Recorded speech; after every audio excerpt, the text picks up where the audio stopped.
যাদের দেশে মানুষ ইসলামের নাম বলে দোকান লুটপাট করতেছে, যেটা কোনোদিন ইসলামের শিক্ষা ছিল না, সবাই দোকান লুটপাট করতেছে। এখানে প্রকৃত মুসলিম একজন নাই, সবাই চোর। এখানে বাটার দোকান ভেঙে মানুষ সব পণ্য নিয়ে যেতেছে। আরাম মালিক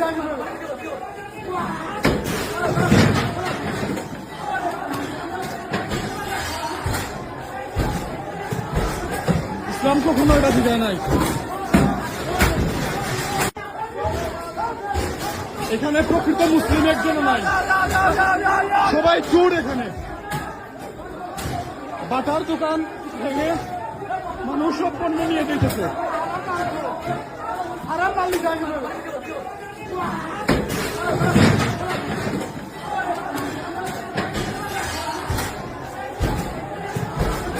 इस्लाम को खुद दिया नहीं। तो दोस्तों F11 के हालात हैं जी। ये जो चाइनीज कॉल सेंटर खुले थे, ये प्लाजा सफाया कर दिया है, तो ये दूसरा प्लाजा जो भी ऊपर से नीचे तक हो रहा है। तो देख सकते हैं जो चाइनीज कॉल सेंटर आए थे इन्वेस्टमेंट वाले और इस तरह के कॉल सेंटर आए थे ना, ये वो है सब जी। ये आज FIA ने छापा मारा है। लड़कों ने कहा कि जी কেউ করতে পারে এই প্রশ্ন তুলছেন কেউ কেউ। দেখুন কিভাবে গাড়ি জ্বলছে। আবারও বলছি, প্রতিবাদের নামে তাণ্ডব কারা করেছে, নেপথ্যে কারা আছে, কে এই হিংসায় মদদ দিচ্ছে, কারা এই হিংসায় মদদ দিচ্ছে, কি উদ্দেশ্যে দিচ্ছে, ইতিমধ্যেই এই প্রশ্নগুলো ওয়াকিবহাল মহল তুলতে শুরু করে দিয়েছে। আরো একটা ছবি দেখুন। এই ছবি এই প্রশ্নগুলো আমাদের তুলতে বাধ্য করেছে। ছবিটা একবার দেখুন। একটা আন্দোলন, একটা আইনের বিরোধিতায় আন্দোলন।